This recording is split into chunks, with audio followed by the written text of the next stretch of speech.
పచ్చి నెత్తళ్ళు.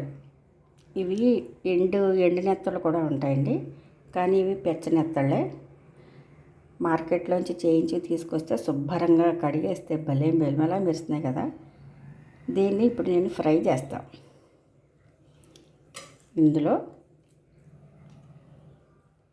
అల్లం వెల్లుల్లి, ఏమంటే కారానికి డబ్బా లేదు అనుకోద్దు, ఎన్వి కూరలప్పుడు తగులుతుందేమో అని భయం వల్ల నేను ఇలా ప్లేట్లో తీసుకుంటాను. కొంచెం అంత ఉప్పు,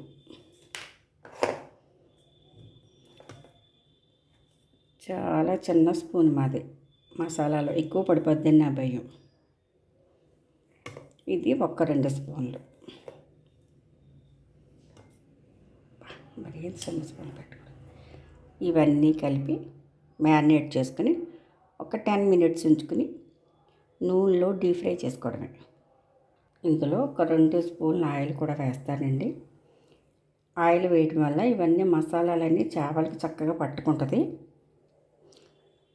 పొడది ఉంటుంది కదా, పొడది బాగా పట్టేసుకుంటుంది. పెద్ద పెద్ద చేపలు అయితే కాస్త నిమ్మకాయ అది వేసుకోవచ్చు, కానీ దీనికి నిమ్మకాయ ఎంత బాగుండదండి, ఎందుకంటే చిన్న చేపలు కదా.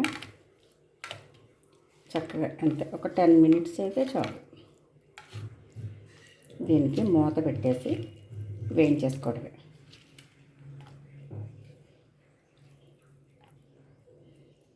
కలిసిపోయింది కదా బాగా. ఒక 5 మినిట్స్ అంతే, ఇలా మూత పెట్టేసి నూనెలో వేయించేసుకోవడమే. ఆయిల్ వేడెక్కిపోయింది, చేపలు రెడీ.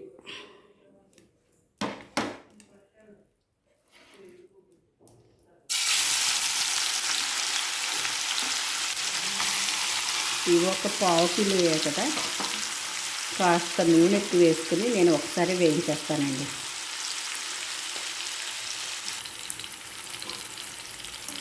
భీమవరమే కాకుండా చాలా చోట్ల ఈ నెత్తళ్ళ ఫ్రై అనేది చాలా ట్రెండ్. అలాంటి ట్రెండ్ అయిన కూర నేను చేస్తున్నాను. ఇంకోటి తెలుసా మీకు, 5 స్టార్ హోటల్లో కూడా దీనికి ఏదో రకరకాల పేర్లు పెట్టంటండి,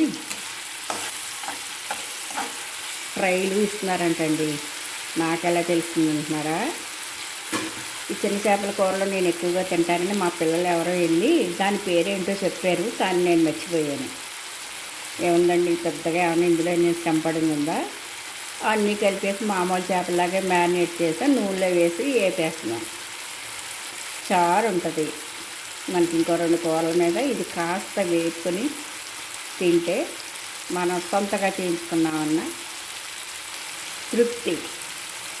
హోటల్స్లో చేస్తారు కానీ దేని రుచి దానిదే, ఎవరు అలవాటు వాళ్ళకు.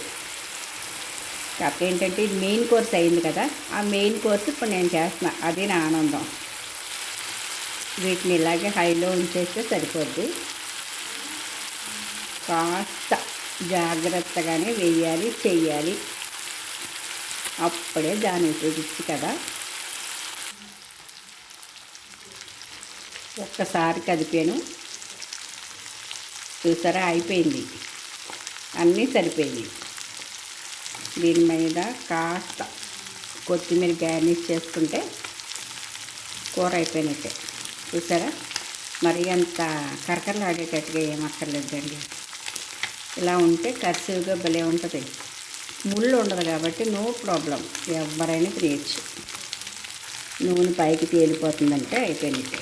చూసారా, అంతే, అంటే విడవలేదు మసాలాని. ఓకే, చూసారా ఎర్రగా కరకరలాడుతూ వచ్చేసినాయి. దీంట్లోనైనా సరే కొత్తిమీర వేసుకుంటామండి. కొత్తిమీర అంటే మా అబ్బాయికి చాలా ఇష్టం, ఎక్కువ వేయమంటాడు. అంతే, ఇది ఇలా మామూలుగా అన్నంలోనే కలిపి తినేసిన చాలా సూపర్ టేస్టీ కూర కట్టేస్తున్నాను. మెయిన్ కోర్స్ నేను చేసా, మొత్తం అంతా మెల్ట్ అయిపోయింది, పచ్చపచ్చగా కారం కారంగా బులిబుల్లి చేపలు ఆరోగ్యకరమైన